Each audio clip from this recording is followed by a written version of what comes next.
Good morning, Wisdom Tribe. It's a crack of dawn. I'm out here doing my morning exercise. Do you wake up and you do something in the morning to sweat? I think it's one of the best things to start the day. Don't just have a coffee. Drink lots of water and go and exercise. But anyway, I'm out in the village, me and the dog, every single morning. And I thought I'd make a little video to sort of show you guys a little bit about the lifestyle that we have here in the Ecovillage.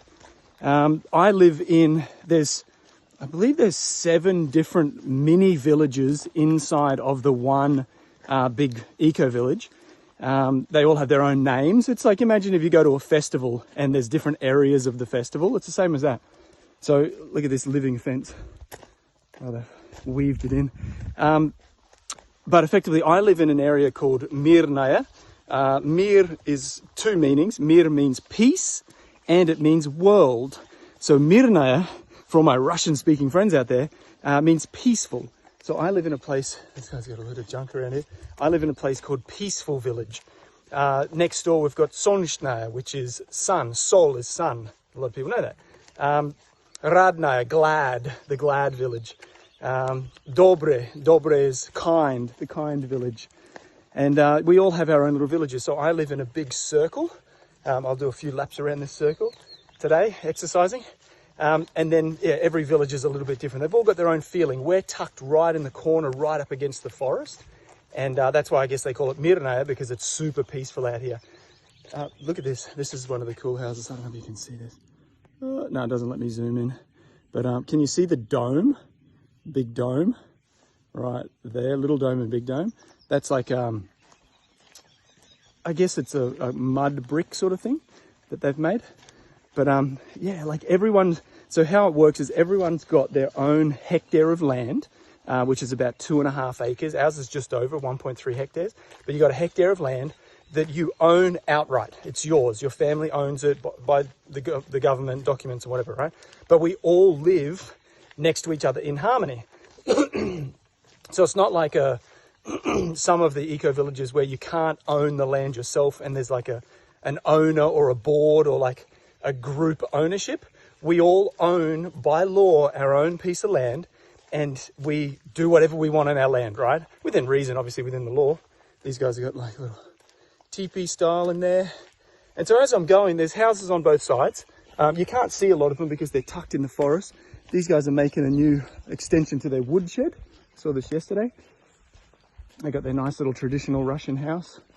And that's the woodshed, new extension on the woodshed. And sort of what brings us together is that we all believe very similar things. Now, this is an Anastasia village. So there is sort of underlying the philosophy of the Anastasia books, the Ringing Cedar books.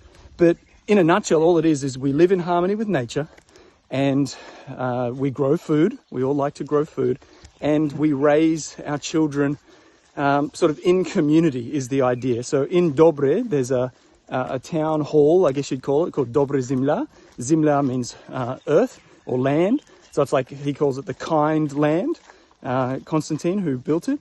And it has a school, it has a cafe. My wife's actually cooking, running the cafe at a festival next week.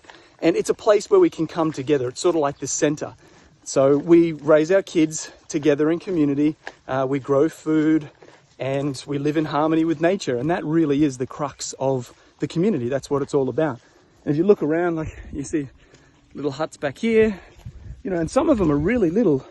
Like there's just walk past a couple more. There's another little hut, you know, like 1-bedroom little cabin, like 1-room cabin. And there's people that live here. This lady, she grows a lot of food. I just live down the road here. We're going to head back that way in a second. She grows a lot of food. As you can see, she's got the greenhouse out there. That's her little cabin. That's how she lives. Yeah, it must be 2 rooms, maybe a bathroom in there. But she's been here for a long time. So that's it. That's how the eco-village works, here at least in Russia. And there are hundreds of these Anastasia eco-villages across Russia. This movement started in 1995 and it has just been growing and growing and growing. It's now international. There's eco-villages internationally. But the problem internationally, at least in Australia, where I'm from, right? You can't buy the land. So you can't subdivide. Like these guys here, they go and buy farms, like the original founders, and you know, Konstantin he's been here for 17 years. Our families are very close. And I might stop for a second. I've been running and sprinting and training. But in Australia, like friends of mine, Anna and Simon, love you guys, when I was doing permacare, they went and bought, I don't know how much it was, like 100 acres or something. It was a lot of land way out the back of the Byron Shire. And they couldn't subdivide it. They couldn't go less than, I think, 50 acres. It was 50 hectares or 50 acres. They couldn't make a smaller parcel of 50 acres. I mean, here we've got, everyone's got 2.5 acres themselves, but this was originally, say, 50 acres, and then it's been able to be legally split so that we can own it.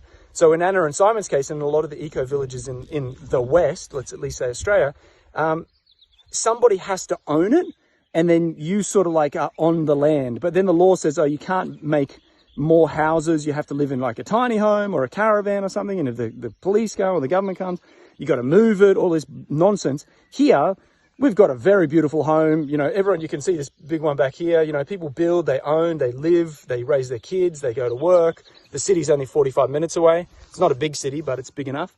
So that works here in Russia. Thankfully, it can work. But in the West, it really can't. It makes it more difficult. So anyway, that's it. That's the mini tour of the village. Hope you guys are doing well out there. If this resonates in this way of living, I feel this is the future. This is the only future that we have, is to live in harmony with nature, in community, grow food, raise families. And everyone here is like-minded, right? They're like us, which is the beautiful thing. And I had to come all the way from Australia to live in Russia to experience this. Hopefully you don't. Hopefully you can find what you want where you want to be. But I want to be here. I like it. I like the people. I like the land.